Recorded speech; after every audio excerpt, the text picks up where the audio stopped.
Ce lundi 11 décembre, Masha Merrill était invitée dans le Buzz Télévision du Figaro. Lors de cette interview, la comédienne n'a pas hésité à évoquer les conflits qui règnent au sein de la famille de Johnny Hallyday. C'est un conflit familial qui ne cesse de s'amplifier.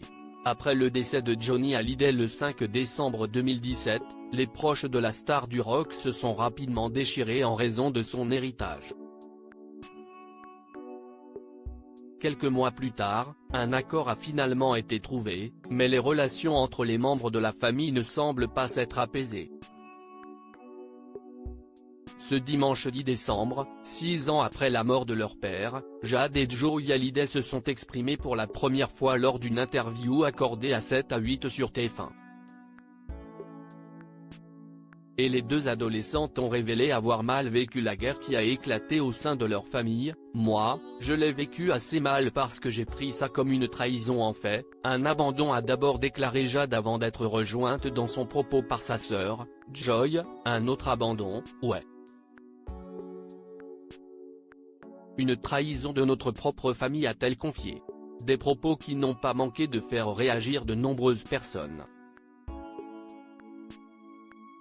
Je trouve ça désolant. Ce lundi 11 décembre, Masha Merrill est-elle invitée dans l'émission Buzz TV du Figaro. Dans cette interview, la comédienne de 83 ans n'a pas hésité à évoquer la guerre entre les enfants de Johnny Hallyday. « Je trouve ça désolant et pour pas grand-chose finalement, parce que Johnny vivra de sa propre vie posthume avec son talent, donc on n'a pas besoin de tous ces remous familiaux », a-t-elle d'abord déclaré avant d'ajouter. Dès qu'il y a un héritage quel qu'il soit, ça peut éclater. Je pense qu'il faut faire des compromis, mettre de l'eau dans son vin et penser surtout à la chose principale, qui est la mémoire du grand artiste qu'on sait, a-t-elle déclaré. L'actrice s'est également réjouie de ne pas avoir connu de conflit avec les enfants de son mari, Michel Legrand, disparu en janvier 2019, on s'est bien entendu. Il a fallu du temps car tout à coup les choses se redistribuent.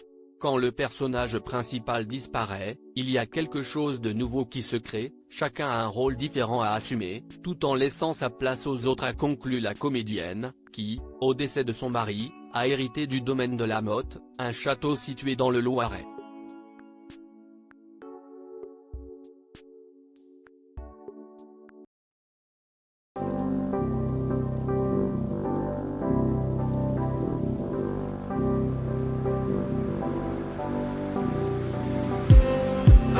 Just need